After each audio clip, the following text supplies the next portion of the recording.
For Eric J on Sports, I'm Eric J, and this is what I think.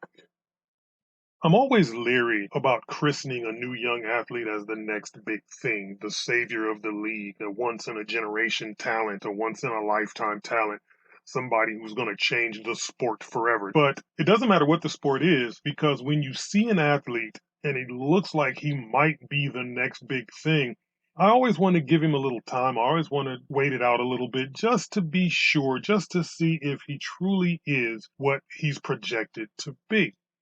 Now, Victor Wembayama is the next big thing. He is a once in a generation talent. He's going to change the sport forever. He's a 7 foot 4 inch, basically point guard in a center's body, and he's going to change the way basketball is played forever. The game will not be the same again after he takes the court. And that was the belief. That's what everybody was saying. No matter who you listen to on the radio or on television, that's what you were hearing. Victor Wembayama was going to be the next big thing.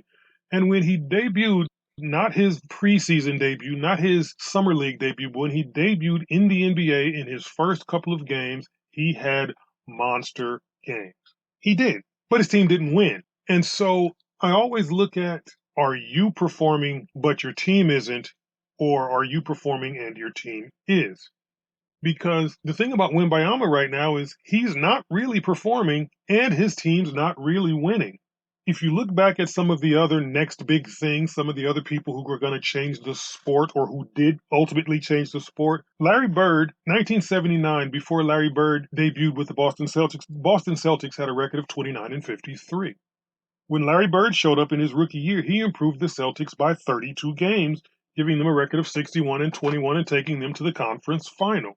That turnaround was the record for the biggest turnaround in the history of basketball until 1998, because in 1997, the San Antonio Spurs, due primarily to the injury to David Robinson, had a record of 20 and 62. But when Tim Duncan showed up the very next year, their record became 56 and 26, a 36 game turnaround and the biggest turnaround from one year to the next in NBA history.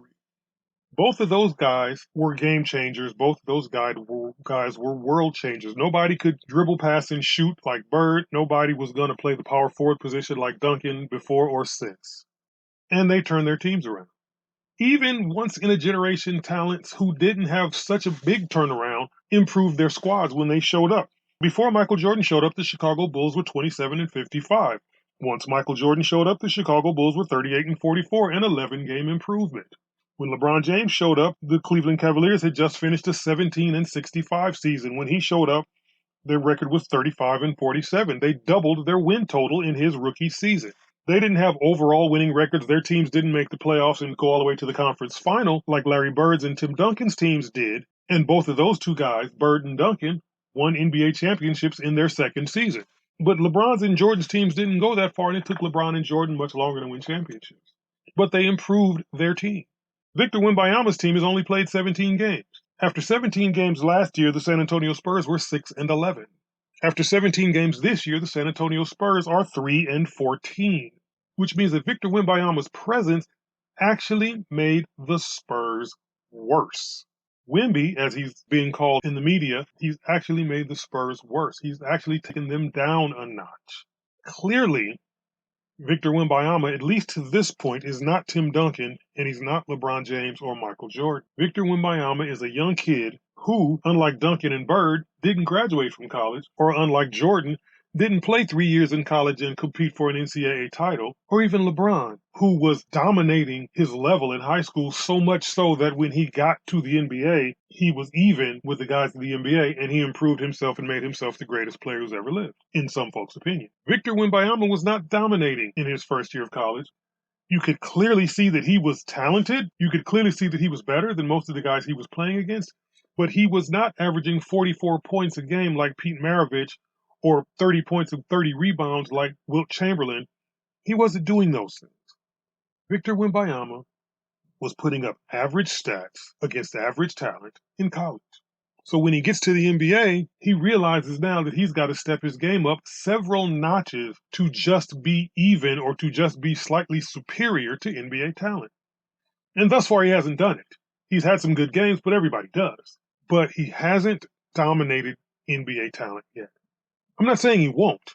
He very likely will. But thus far, I feel like we should pull back on the next big thing claims.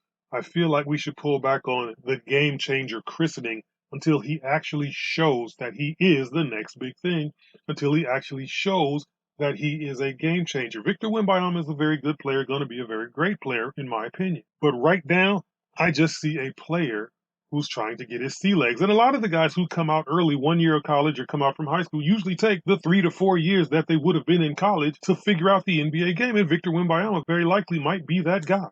He might take 3 to 4 years to figure out the NBA game, and then all of a sudden, like LeBron James, go to the NBA Finals 10 straight years. He may be that guy. He may all of a sudden take his team and miss out on the playoffs this year, but win 11 of the next 12 NBA championships like Bill Russell. We don't know. We don't know. And because we don't know, that's why we should wait and see.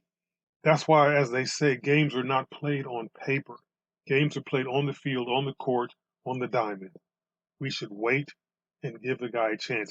It's only been 17 games, which means he's only played a fourth of the season, a fifth of the season, if that. Yeah, 17 times 5, 85. He's played a fifth of the season.